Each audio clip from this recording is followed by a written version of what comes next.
Welcome to the Good Fight Sports Podcast, your home for local sports here in the 574.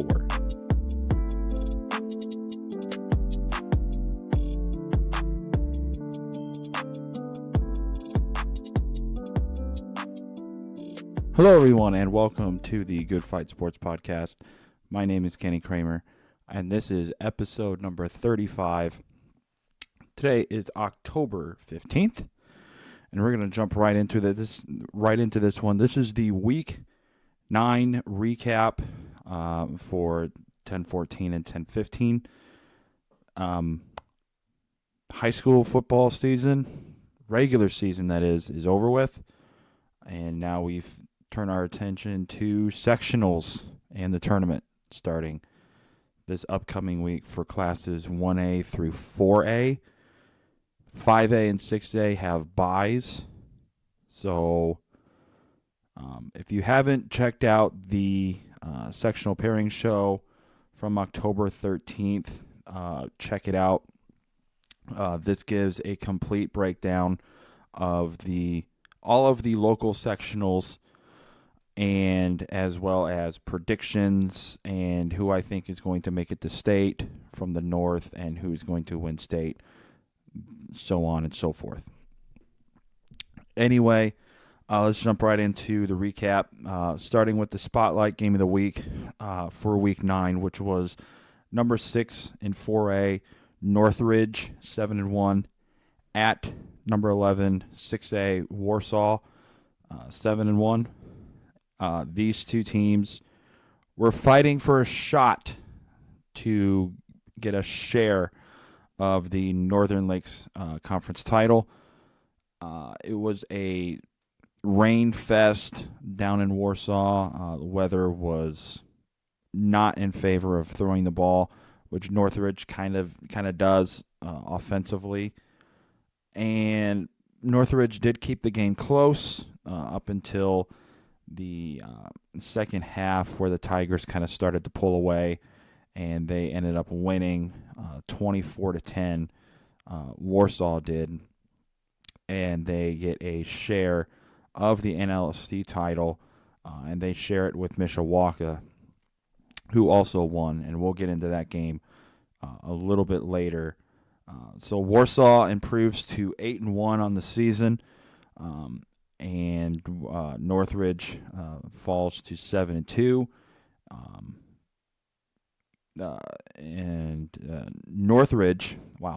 Northridge will look to bounce back against Logansport next week on the road.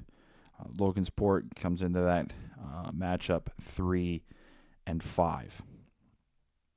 The next game, Culver 0-8 at number 4, 2A LaVille. There was no question about this game from the start, and even way before the season even started, LaVille was going to beat Culver. It was just how many points was LaVille going to put up, and this one they routed Culver 52-0 at Lancer Field. LaVille did not attempt a PAT kick. They went for 2 all night long, and I like that. I like the fact that the coach Kaiser was like, you know what? Let's not even kick the ball. We don't even want to have any sort of botch snap or something like that. Let's just go for 2 every single time. And it's good to work on your 2-point conversions too, because you don't know when you're going to need those down the road. So LaVille, this is a good confidence booster for them coming into the start of sectional play as they host Andrean this upcoming Friday night. And LaVille moves to 8-1 on the season. Jeff Kaiser, as a coach, moves to 8-1 on his tenure as first-year head coach. And Culver falls to 0-9 on the season. Wawasee 1-7 at number 8 in 5A Mishawaka. I hinted at this a little bit ago when talking about Warsaw Northridge. The Cavemen did beat Wawasee, and they also have a share of the NLC title. They share it with Warsaw, and the Cavemen dominated the whole game en route to a 41-22 win over the Wawasee Warriors. It was 41-0 at half. So if you're wondering, I was like, oh wow, they dominated. Mishawaka dominated the whole game. Yeah, they did. It was 41-0 at half. Running clock in the second half. So Mishawaka is now 7-2 and looks to continue their winning ways in sectional in 2 weeks. And Wawasee falls to 1-8 and will look off to knock off South Bend Riley in sectional play. And that should be a game where South Bend Riley can't take Wawasee lightly. And that'll lead me into something that I will talk about in just a little bit. And finally, South Bend Adams 1-7 at number 8 in 6A. Penn 7-1. Penn dominated this one. Obviously, they won 42-0 against the Eagles on senior night at Everwise Freed Field.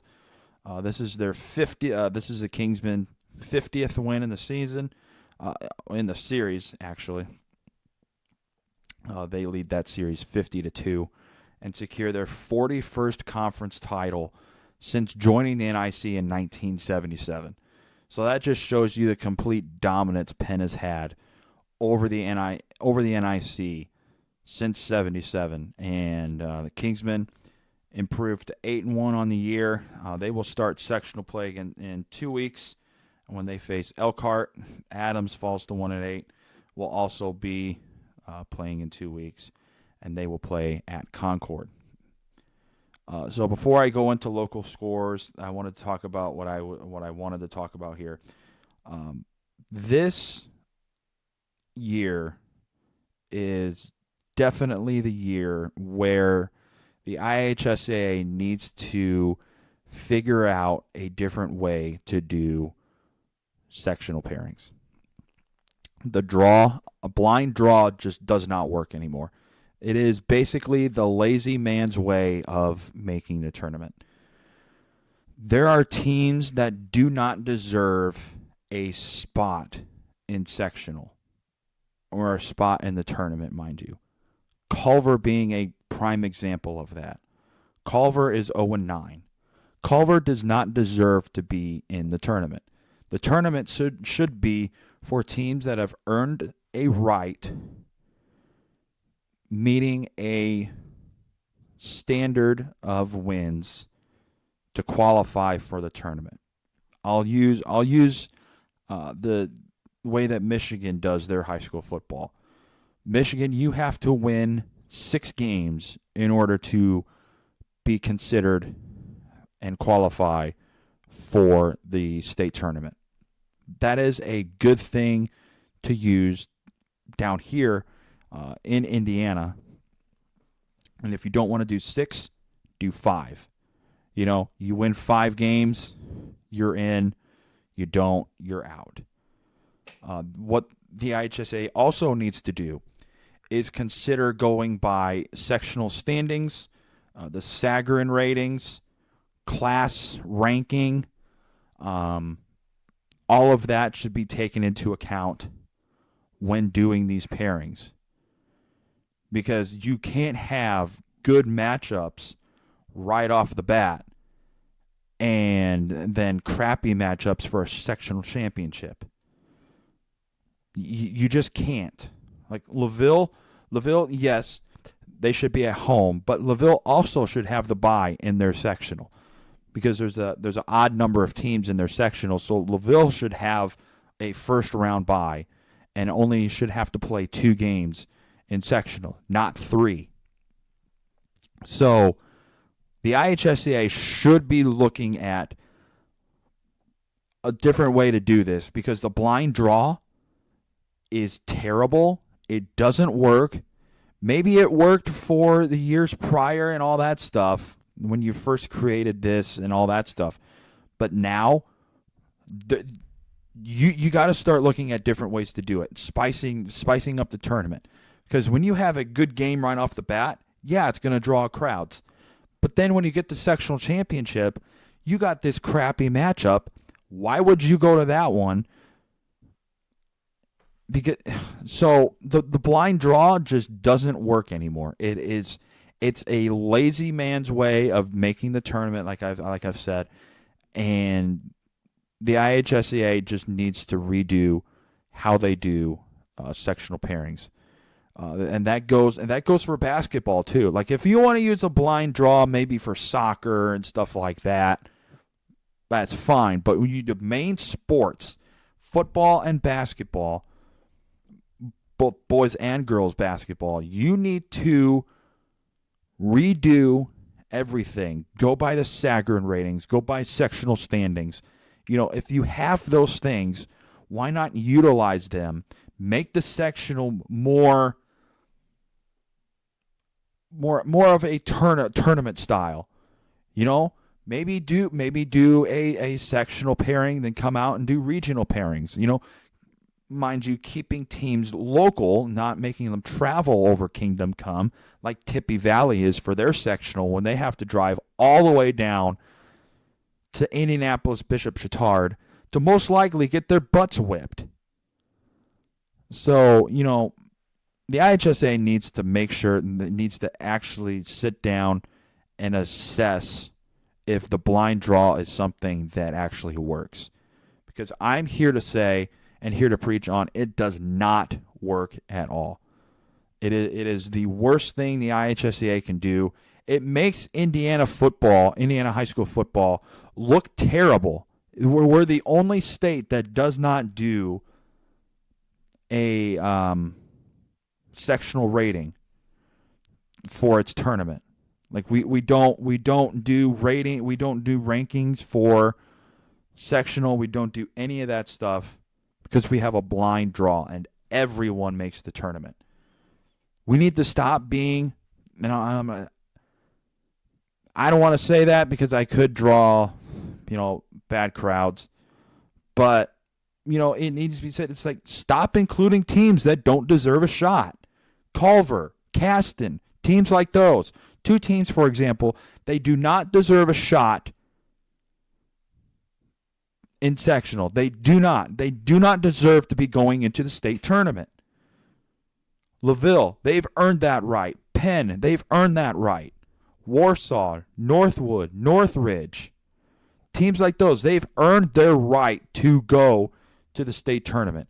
They are the ones that should be competing for a state championship, not Culver and not Caston and teams that do not have at least 5 wins. Rank the sectionals. Rank the regionals. Semi-state, you could probably leave that one go. But spice up the tournament. Quit being lazy. Give the fans what they want. The fans have been calling for years for sectionals to be ranked.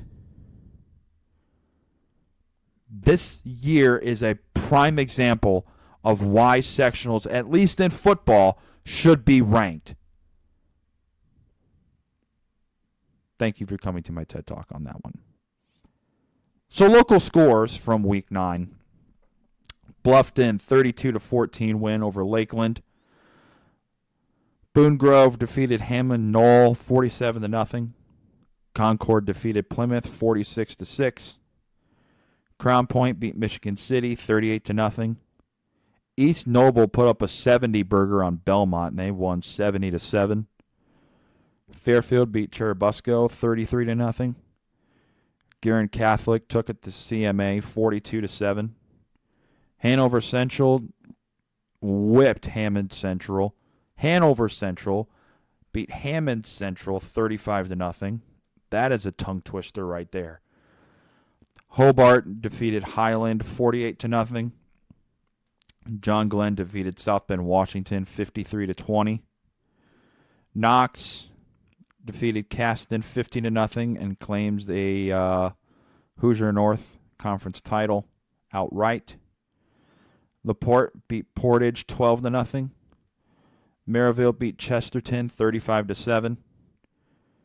Mishawaka Marion defeated their arch rivals South Bend St. Joe 16-10.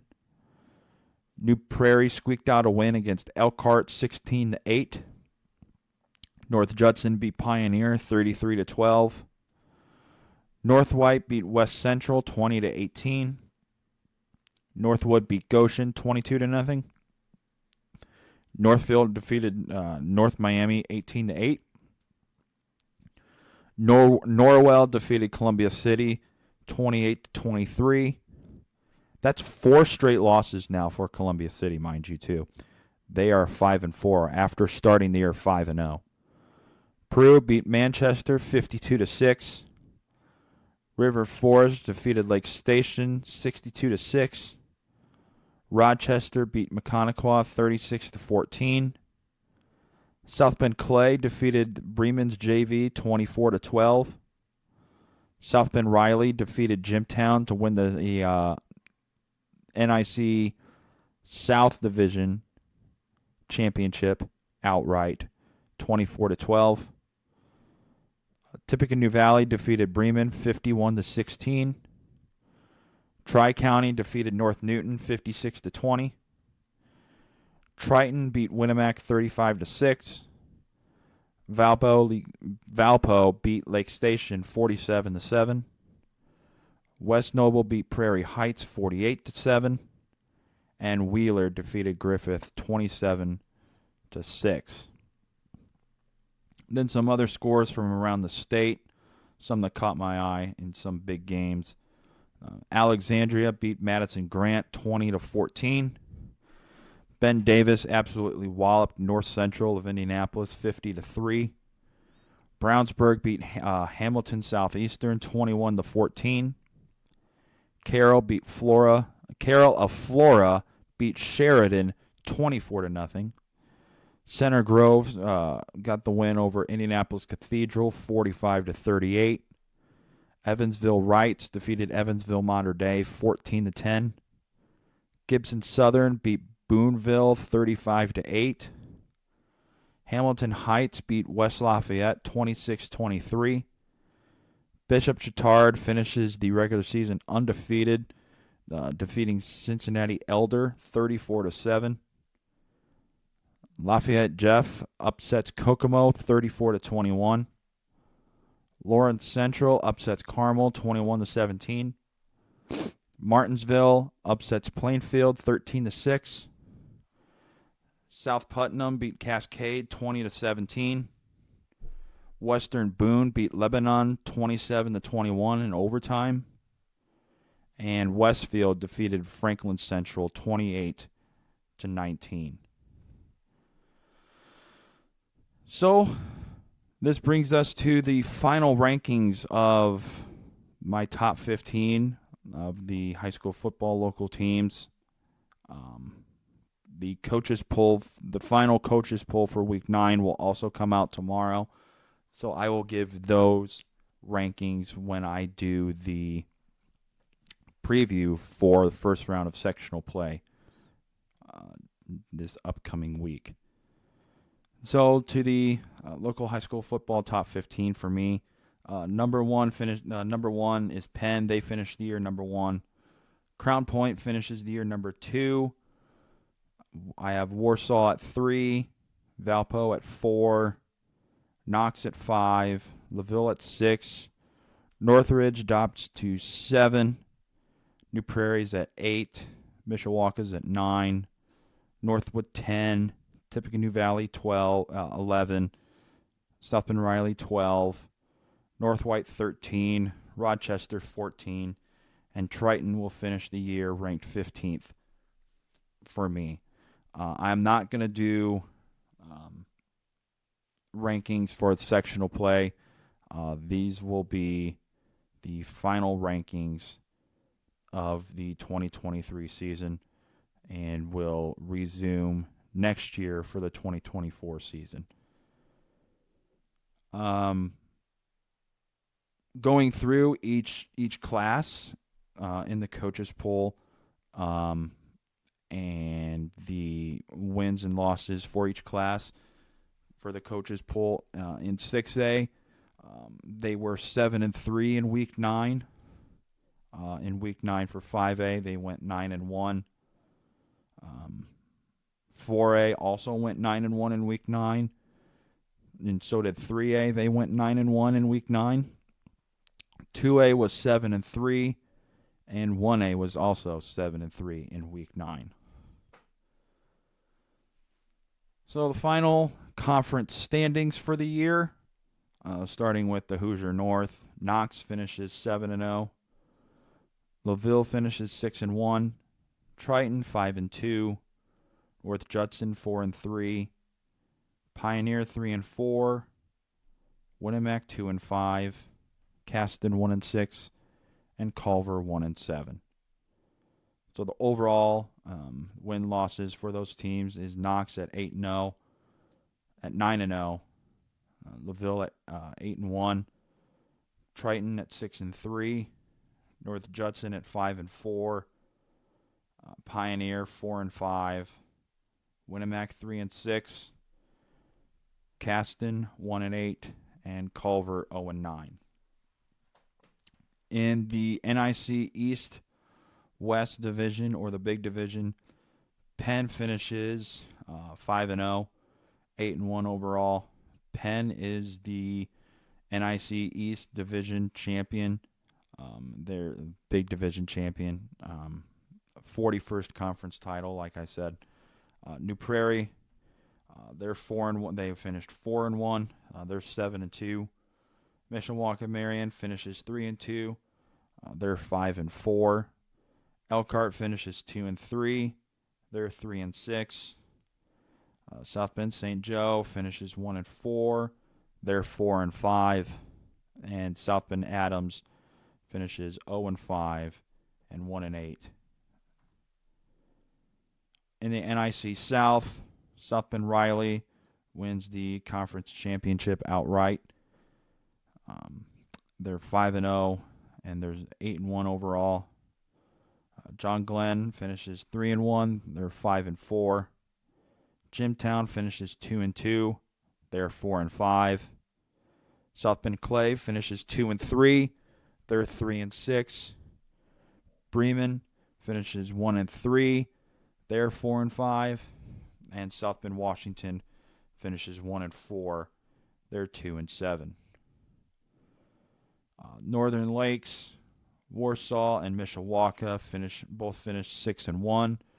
Warsaw is 8-1, and Mishawaka is 7-2. Northwood and Northridge both finished 5-2, and both teams are also 7-2. Concord finishes 3-4. They're 5-4. Plymouth finishes 1-6. They're 2-7. And Goshen and Wawasee both finish 1-6 as well, and both of those teams are also 1-8.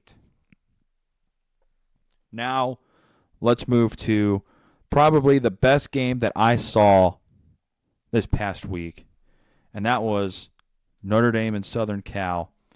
And Notre Dame absolutely demolished Southern Cal by the score of 48-20. Notre Dame forced 5 turnovers, 3 interceptions, and 2 fumbles. So let's go. I'm actually going to break this game down a little bit. So first series for spoiled children, Xavier Watts picked off Caleb Williams, and that set up the offense inside the red zone at the 12-yard line.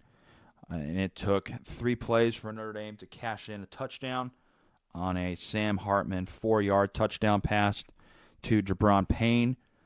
And that got the Irish going. The Irish offense was in really good field position most of the game. Next possession for SC, Notre Dame defense forced the punt, but then had to punt the ball right back to the Trojans. And on that drive, USC would cash in on a field goal, and that would end the first quarter of scoring with Notre Dame ahead 7-3. Following that, Notre Dame marched down the field and got a field goal of themselves pushing it back up to a touchdown game at 10-3. On the ensuing kickoff, on the ensuing possession for Southern Cal, J.D. Bertrand just blew up the 4th-and-1 play for the Trojans at the Irish 29-yard line and forced a turnover on downs. However, right after that, the Irish offense had to punt the ball and went 3-and-out once again. For USC's next possession, Xavier Watts, 3 plays later, picked off Caleb Williams again and returned it all the way to the Trojan 2-yard line. And then Audric Estime punched it in on the next play, making it 17-3. SC went 4 plays on their next possession, and then Caleb Williams again threw another pick. This time to Benjamin Morrison at the 50-yard line, and then Notre Dame cashed that turnover into 6 points 5 plays later on an Audric Estime 1-yard touchdown run, making it 24-3. And the final possession for the Trojans in the first half, they were able to cash in on a field goal, which it was on 3rd down. Notre Dame got a big sack of Caleb Williams with, I believe, about 8 seconds left, maybe 11. But USC did not have any timeouts, so they couldn't stop the clock. Notre Dame, I believe they had 2 timeouts left. But after the sack, Notre Dame, not all of the Notre Dame defense, but just some of the Notre Dame defense was celebrating while also substituting. So Notre Dame had 12 guys on the field. And also, there were a few Notre Dame defensive players for Notre Dame offside if the snap from USC would have been good. Looking at it, I don't think USC got the snap off before the clock hit 0. But it didn't matter because Marcus Freeman called a timeout to avoid either getting a offside penalty or a illegal substitution for too many men on the field penalty as well. So, it could have gone either way. But I think Freeman did the right thing by, calling that timeout. That way he avoids any sort of, penalty that gives USC a first down, stuff like that. Then they keep the drive going. So USC kicked a field goal at that point to make it 24-6 going into halftime. Second half, both teams exchanged 3-and-outs to start the half. Then after a second Notre Dame 3-and-out, the Trojans found the end zone for the first time, cutting the Irish lead to 11 at 24-13. And then right after that, the Irish offense responded, and Sam Hartman hit Chris Tyree on a 46-yard touchdown pass, making the score 31-13. Both teams again exchanged 3-and-outs. Then on the next possession for the Trojans, they found the end zone once again, and then also cutting the lead back down to 11 at 31-20. Then on the ensuing kickoff, Jadarian Price took the kickoff 99 yards for a touchdown, and that is, looking back at the history, I believe that is the second longest kickoff return for a touchdown inside Notre Dame Stadium. I believe the longest one that I saw was 100 yards, and that was, I believe it was the actual home opener inside Notre Dame Stadium. Back when the stadium was actually completed, and they played SMU. And there was a kick, and the Notre Dame kick returner went 100 yards for a touchdown. That's what I saw. Doing a little bit of digging to see what the longest kick return inside Notre Dame Stadium was. I know there was a 97-yard kickoff return at one point, if I'm not mistaken, but I believe the longest one was 100 yards, and Jadarian Price would have the second longest kick return for a touchdown inside Notre Dame Stadium. And then that made the score 38-20. And then after that kick return, USC didn't stand a chance.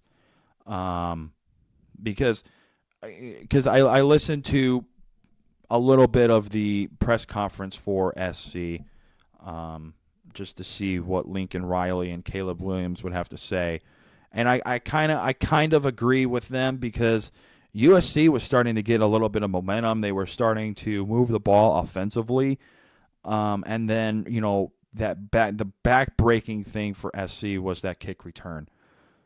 That and the fact they also had 5 turnovers, but that's neither here nor there. But that USC was starting to get a little bit of momentum. I'm not going to say they had all of it, but they were starting to get a little bit because they were starting to move the ball. They were scoring. Notre Dame kind of struggled. They were punting the ball most of the time. When they absolutely had to score, they were scoring. But for the most part, they weren't moving the ball at all. And then Jadarian Price goes 99 yards. And I mean, there was no offense needed for Notre Dame on that one. And then the defense comes out. The defense is hyped up because now they're back in the lead by 18 points. They can come out. They can play free. They can play, I don't want to say not to lose, but they can play, carefree and stuff like that. And the USC offense after that just looked abysmal. Credit that to the Notre Dame defense. That has everything to do with the Notre Dame defense. Al Golden had a perfect game plan for Caleb Williams. It looked like Al Golden was taking a page out of his experience in the NFL, trying to contain, I believe it was Joe Burrow. No, it was because he was with Cincinnati, and he was trying to contain Patrick Mahomes. I think Al Golden used a lot of what he did in that game against Patrick Mahomes in Kansas City in this game against USC and Southern Cal. The defense really contained Caleb Williams, did not let him scramble around all that much and create plays by him scrambling around and extending the length of plays too. Williams was contained inside the pocket. He was hit constantly. He was sacked. He was hurried. All of the defensive stats, Notre Dame just owned USC in. And so, after the 99-yard kickoff return, the Irish defense forced USC to go 3 and out, and then got a field goal, making it a 21-point game. And then on the next possession for the Trojans, and the first play, Cam Hart punched the ball out of a USC receiver right after he caught the ball, and then Xavier Watts scooped it up and scored a touchdown. I will say when Xavier Watts scooped the ball up, he kind of jogged into the end zone and had a USC player right behind him coming in. Looked like he almost stripped the ball of Xavier Watts. And if he did, that's a big-time momentum shift because Notre Dame is up 41-20. So let's say Xavier Watts, he gets the ball stripped in the end zone. USC recovers. They get the ball at the 25, I think at that point. What if they went down and scored? So it's 41-27. We still got a ball game because it's a 14-point game, and then that USC defense is kind of hyped up because they just stopped Notre Dame from scoring on a turnover, and the offense is clicking for SC because they just scored a touchdown. And then the offense for Notre Dame has to come out. They weren't really doing anything the whole game. Mind you, there was spurts where they were doing something, but most of the time they were getting 3 yards in a cloud of dust. But that's neither here nor there. We don't have to worry about that. And then after that touchdown, the game was just blown open after that. And that made the score 48-20. And then again, towards the end of the game, Xavier Watts stripped a USC player of the ball on the next possession, actually. And Notre Dame was able to just run out the clock from then on and secure the 28-point win over their arch rivals of Southern Cal and get back the Jewel Shillelagh that rightfully belongs in South Bend, Indiana, and will reside here until next year, where it should stay next year too. We should beat SC again. So with the win, Notre Dame moves to 6-2 on the year, and they enter a well-needed and much-needed bye week, and will face Pittsburgh in 2 weeks. And SC falls to 6-1. And I believe with this game too, the Notre Dame defense single-handedly knocked out Caleb Williams for any sort of shot at the Heisman Trophy. So he can kiss that Heisman Trophy goodbye. So some team stats. A lot of these are going to be offensive stats. You're going to be like, wow, USC really owned Notre Dame. No. There are some stats that I'll read after these that just kind of prove how Notre Dame won.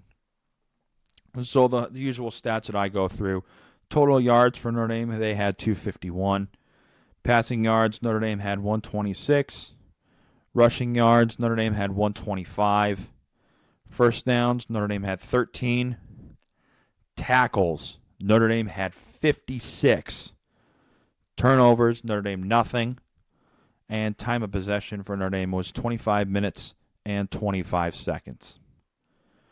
Total yards for USC, they had 302. Passing yards, they had 199. Rushing yards, they had 103. First downs, they had 23. Tackles, they only had 36. Turnovers, 5. And time of possession, 34 minutes and 35 seconds. Here are some defensive categories that just kind of prove that Notre Dame's defense was the one that won this game. Tackles for loss, 8-1 in favor of Notre Dame.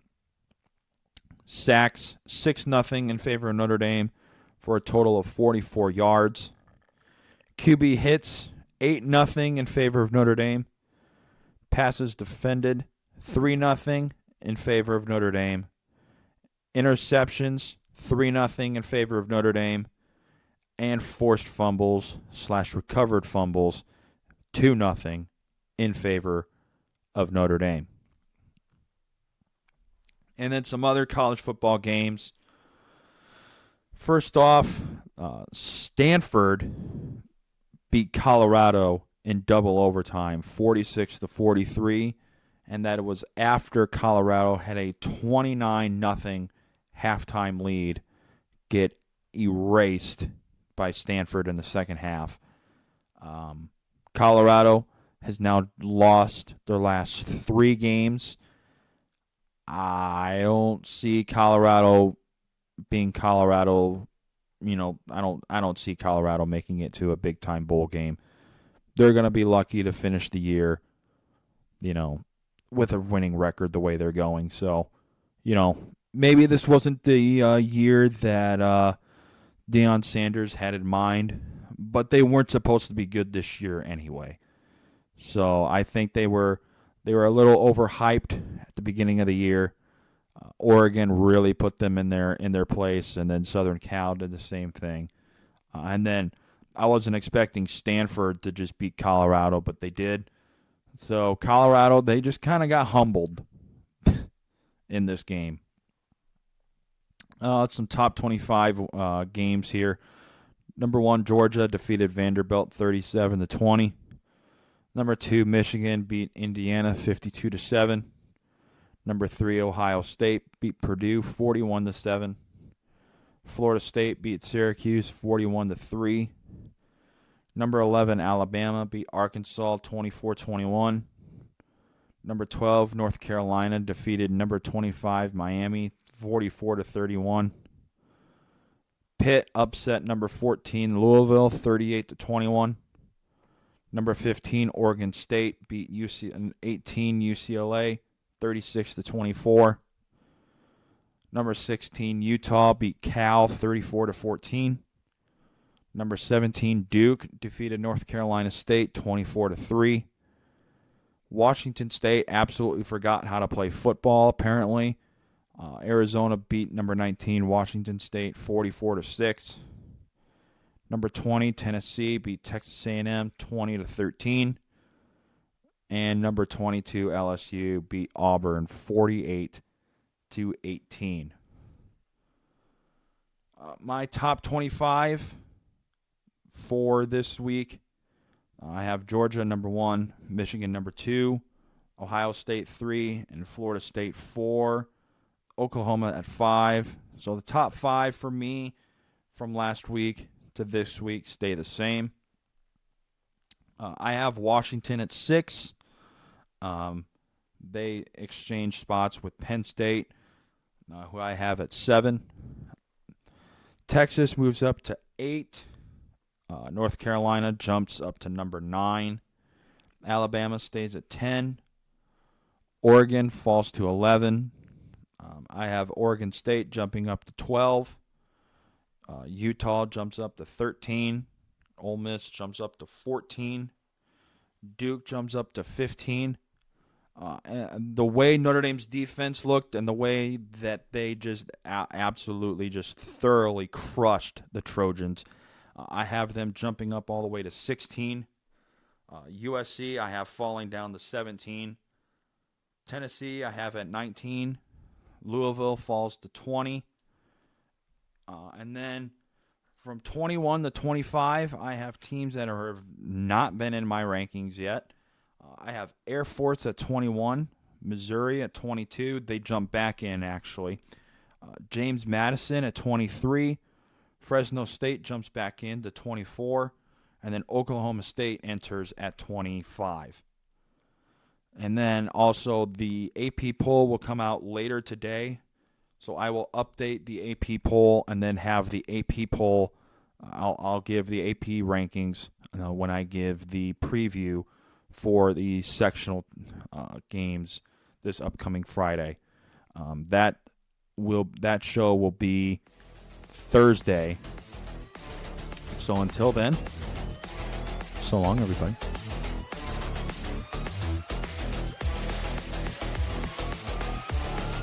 Hey guys, it's Kenny, host of The Good Fight. We hope you enjoyed the episode. If you want to hear more, you can check out our website at thelugnutspodcastgroup.com for all information related to the podcast and where to listen to us. You can also follow the Patreon page for exclusive benefits for the show. Join us next time for The Good Fight.